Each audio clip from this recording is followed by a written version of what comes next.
Episode opening സീനിൽ ഇപ്പൊ നമ്മുടെ കൊനഹമാരു അവനാണെങ്കിൽ ആ ഷിപ്പിന്റെ അകത്തേക്ക് വന്ന് ഒരു കണ്ടെയ്നർ അത് ഓപ്പൺ ചെയ്യാണ്. അത് ഓപ്പൺ ചെയ്യുമ്പോൾ തന്നെ അവന് മനസ്സിലാവും എന്തോ ഒരു ബാഡ് വെസൽ അതിൽ കണ്ടെയ്ൻ ചെയ്യുന്നുണ്ടെന്ന്. അവനാണെങ്കിൽ അതിന്റെ മുക്കും മൂലയും കാര്യമായിട്ട് ചെക്ക് ചെയ്യും. ഉടനെ സൈഡിൽ നിന്ന് ഒരു പെൻഡ്രൈവ് കിട്ടും. അതിൽ ഡാറ്റ ഉണ്ടെന്ന് മനസ്സിലാക്കിയ കൊനഹമാരു അവൻ ഞൊട്ടിയടയിൽ അതിന്റെ ഡാറ്റാസ് എല്ലാം തന്നെ കോപ്പി ചെയ്യാൻ തുടങ്ങുകയാണ്. അതേസമയം പുറത്ത് അവിടേക്ക് വന്നൊരു വില്ലൻ അവനിപ്പോ സെൻസായിയെ പിടിച്ചു വലിച്ച് അവന്റെ ദേഹത്ത് കത്തികൊണ്ട് ആഞ്ഞു കുത്തും. സെൻസായി ആണെങ്കിൽ അവന്റെ മുഖത്ത് പിടിച്ച് വലിക്കും.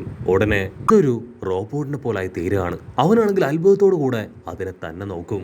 ശബ്ദം കേട്ട് കൊനഹമാരും ആണെങ്കിൽ ഇപ്പൊ പുറത്തേക്ക് ഓടി വരും. ചോരയിൽ കുളിച്ചു കിടക്കുന്ന സെൻസായി ആയിരിക്കും അവൻ കാണുക. മാത്രമല്ല സെൻസായിയെ അറ്റാക്ക് ചെയ്തതുപോലുള്ള ഒരുപാട് രൂപങ്ങൾ അങ്ങനെ അവനെ റൗണ്ട് ചെയ്യും. കട്ട് ചെയ്ത ഇവിടെ സാസുക അവനാണെങ്കിൽ കാരെക്കുറിച്ചുള്ള അവൻ കളക്ട് ചെയ്ത ഡീറ്റെയിൽസ് പറയും. പക്ഷേ സാസുവയ്ക്ക് കാരെക്കുറിച്ചുള്ള കൂടുതൽ ഡീറ്റെയിൽസ് ഒന്നും കണ്ടെത്താനായിട്ടാവില്ല.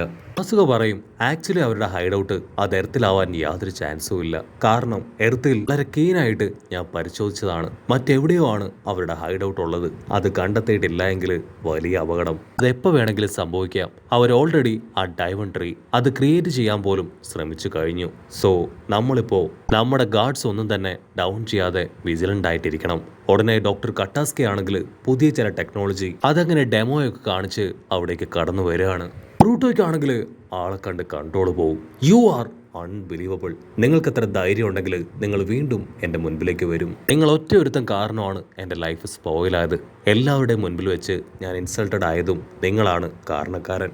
അത് കേട്ട് ഇപ്പൊ നറൂട്ടോടെ കൺട്രോൾ പോകും. നിർത്തണ നീ, സ്റ്റോപ്പ് ദ ഫക്ക്. ഞാൻ വിളിച്ചിട്ടാണ്, ഞാൻ ഇൻവൈറ്റ് ചെയ്തിട്ടാണ് ഡോക്ടർ കട്ടാസ്കെ ആൾ ഇവിടേക്ക് വന്നത്.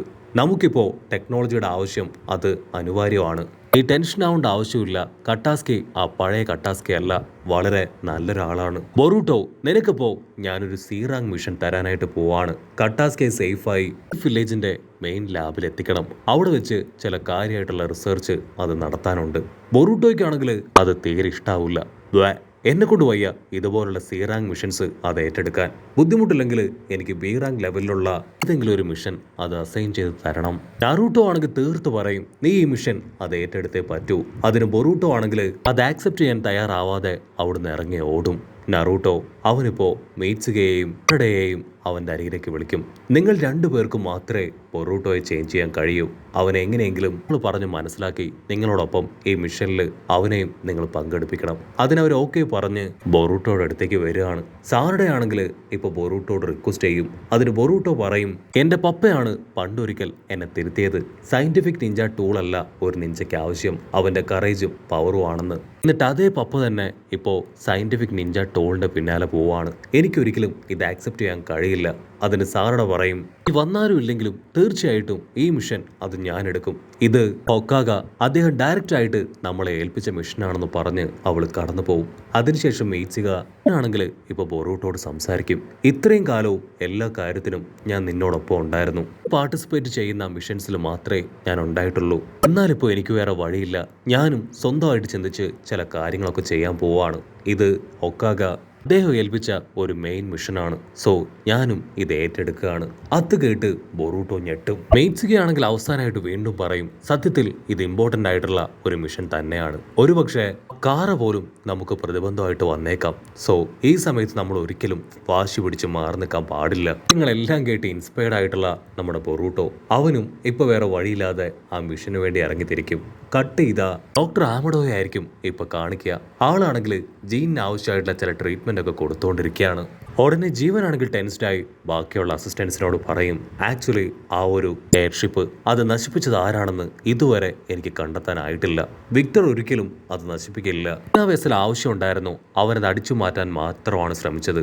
പക്ഷേ മറ്റാരോ നമ്മുടെ രഹസ്യം മനസ്സിലാക്കി അത് തകർക്കാൻ ശ്രമിച്ചു. വിക്ടർ അല്ലാത്ത മറ്റേതോ ഒരു ചതിയൻ നമ്മളോടൊപ്പം ഉണ്ട്. ഇത്രയും കാലത്തെ എൻ്റെ സ്വപ്നവും ആഗ്രഹമാണ് ആ വെസൽ. അതിനൊരു പോറൽ പോലും ഏറ്റാൽ അതെനിക്ക് സഹിക്കില്ല. സോ എന്ത് വില കൊടുത്തും വെസൽ സേഫായി തിരികെ പിടിച്ചേ പറ്റൂ. ജീകനാണെങ്കിൽ ആമുടയോട് പറയും, സത്യത്തിൽ എനിക്ക് നിന്നെ മാത്രമേ വിശ്വാസമുള്ളൂ. സോ ഇത് ഞാൻ നിനക്ക് വിട്ടു തരികയാണ്. നമ്മുടെ കൂടെ നിന്ന് നമ്മളെ തന്നെ ചതിക്കാൻ ശ്രമിക്കുന്നവൻ അവൻ ആരാണെങ്കിലും നീ കണ്ടെത്തണം.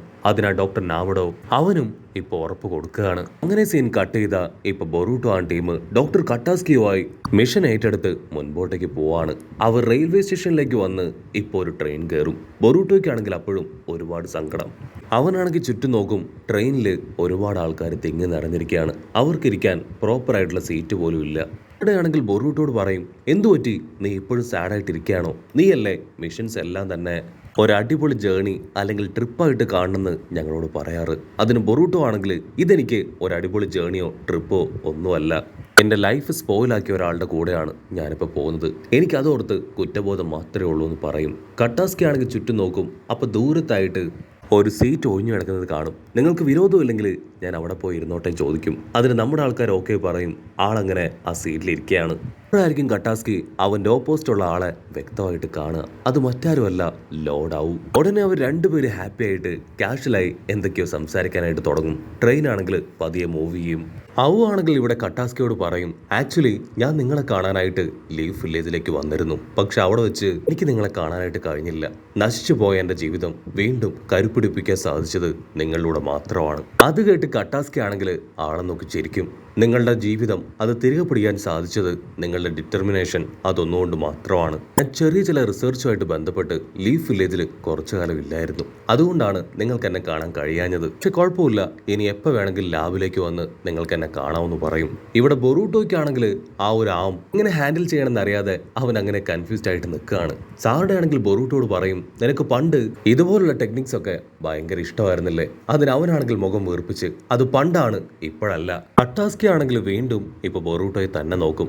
ആക്ച്വലി പ്രോസ്തെറ്റിക് ആമൊക്കെ വളരെ യൂസ്ഫുൾ ആയ കാര്യങ്ങൾ തന്നെയാണെന്ന് പറഞ്ഞ് ഇപ്പോ കട്ടാസ്കി ആണെങ്കിൽ അവന്റെ പ്രോസ്തെറ്റിക് ഹാൻഡിൽ ചെറിയ ചില റിപ്പയറിംഗ് ഒക്കെ നടത്തുകയാണ്. ബൊറൂട്ടോ ആണെങ്കിൽ കണ്ണിമ ചിമ്മാതെ അത് നോക്കി നിൽക്കും. ഇപ്പൊ ആണെങ്കിൽ ഇപ്പൊ നമ്മുടെ ആൾക്കാരോട് പറയും, ഞാൻ ആക്ച്വലി മിസ്റ്റ് വില്ലേജിലെ ഒരു പഴയ ഷിനോബിയാണ്. ബൊറൂട്ടോയ്ക്കാണെങ്കിൽ അത് കേട്ട് ഭയങ്കര സർപ്രൈസ്. ബൊറൂട്ടോ ആണെങ്കിൽ ഇപ്പൊ അവനോട് വളരെ കാര്യത്തിൽ സംസാരിക്കാനായിട്ട് തുടങ്ങും. അവു ആണെങ്കിൽ ഞൊടിയിടയിൽ ആ ഒരു സ്ക്രൂ ഡ്രൈവർ അത് വാങ്ങി ബൊറൂട്ടോയുടെ കഴുത്തിൽ വെക്കുകയാണ്. നമ്മൾ എന്ത് കാര്യങ്ങൾ എങ്ങനെ എടുക്കുന്നോ അതിനെ ഡിപ്പെൻഡ് ചെയ്തിരിക്കും അത് ബാഡാണോ ചീത്തയാണോ എന്നുള്ളത്. സയന്റിഫിക് ടൂളും അങ്ങനെ തന്നെയാണ്. നല്ല കാര്യത്തിന് ഉപയോഗിച്ചാൽ അത് നല്ലതാണ്, ചീത്ത കാര്യത്തിന് ഉപയോഗിച്ചാൽ അത് ചീത്തയാണ്. അത് കേൾക്കുമ്പോൾ ബൊറൂട്ടോയ്ക്കും ചില തിരിച്ചറിവുകൾ ഉണ്ടാവും. ട്രെയിനാണെങ്കിൽ അങ്ങനെ മുൻപോട്ടേക്ക് പോയിക്കൊണ്ടേയിരിക്കുകയാണ്. അല്പസമയം കഴിയുമ്പോൾ ഇപ്പൊ ബൊറൂട്ടോ ടീമിന് എത്തേണ്ട സ്റ്റേഷൻ വരികയാണ്. അവര് ഓരോരുത്തരായി പുറത്തേക്ക് ഇറങ്ങും. ബൊറൂട്ടോ ആണെങ്കിൽ അവനോട് യാത്ര പറയും. ബൊറൂട്ടോ അവിടുന്ന് കടന്നു പോയതിനു ശേഷം ഇപ്പൊ തൊട്ടടുത്ത സീറ്റിലുള്ള കോച്ചി അവനാണെങ്കിൽ ഒവിനോട് അത് ബൊറൂട്ടോ അല്ലേ, ലീഫ് വില്ലേജിലെ ഒക്കാഗയുടെ മകനെന്ന് ചോദിക്കും. അതിന് അവു ആണെങ്കിൽ അതേന്ന് മറുപടി പറയും. അവു ആണെങ്കിൽ വിക്ടറിനെ കുറിച്ച് ചോദിക്കും. അതിന് കോജി പറയും, വിക്ടർ അവൻ കൊല്ലപ്പെട്ടു. നീ എന്തിനാ ആ ലീഫ് വില്ലേജിലേക്ക് പോയത്? അതിന് അവു പറയും, ആ ഡോക്ടർ കട്ടാസ്കി എന്നെ കൊല്ലാനാണ് ഞാൻ അവിടേക്ക് പോയത്. പക്ഷെ ഇതുവരെ എന്നെ കൊണ്ട് അതിന് കഴിഞ്ഞിട്ടില്ല. ഓജി ആണെങ്കിൽ അവനോട് റിക്വസ്റ്റ് ചെയ്യും, ആക്ച്വലി കാര്യങ്ങളെല്ലാം നമ്മുടെ കൈവിട്ട് പോയിക്കൊണ്ടിരിക്കുകയാണ്. എത്രയും വേഗം എല്ലാം തന്നെ റെഡിയാക്കണം. ആ വെസല് അതിപ്പോ നമ്മുടെ കൈവിട്ട് പോയി. എത്രയും വേഗം അത് നീ തന്നെ തിരികെ പിടിക്കണം. ആവശ്യമായിട്ടുള്ള ടൂൾസ് എല്ലാം തന്നെ ഈ ബോക്സിലുണ്ടെന്ന് കോജി പറയും. കട്ട് ചെയ്ത ഇവിടെ കൊനഹമാരു അവൻ എൻഫോഴ്സ്മെന്റിന് വേണ്ടി ആളുകളെ വിളിച്ച് സെൻസായെ തൂക്കിയെടുത്ത് അങ്ങനെ മുൻപോട്ടേക്ക് നടന്നു പോകും. അവിടുന്ന് അങ്ങനെ സീൻ കട്ട് ചെയ്ത ബൊറൂട്ടോ ടീമിനെ കാണിക്കും. മെയ്റ്റ്സുക ആണെങ്കിൽ ഭയങ്കര ആശ്വാസം. ഹാവു ബൊറൂട്ടോ അവനിപ്പോൾ ആകെ ചേഞ്ചായി, അവനും ഇപ്പൊ മോട്ടിവേറ്റഡ് ആയെന്ന് പറഞ്ഞ് ഹാപ്പിയായി അങ്ങനെ കടന്നു പോകും. അതേസമയം അവനാണെങ്കിൽ കോച്ചിങ് കൊടുത്ത ആ ഒരു ആയുധപ്പെട്ടി അതിൻ്റെ അടുത്തേക്ക് വരുന്നതോട് കൂടെ ഈ ഒരു എപ്പിസോഡും അവസാനിക്കുന്നു. എപ്പിസോഡ് ഇഷ്ടപ്പെടുകയാണെങ്കിൽ തീർച്ചയായിട്ടും ലൈക്ക് ചെയ്യാനും കമന്റ് ചെയ്യാനും മറക്കല്ലേ. അടുത്തൊരു അടിപൊളി എപ്പിസോഡുമായിട്ട് കാണുന്നവരെ it's me with Mallu episode.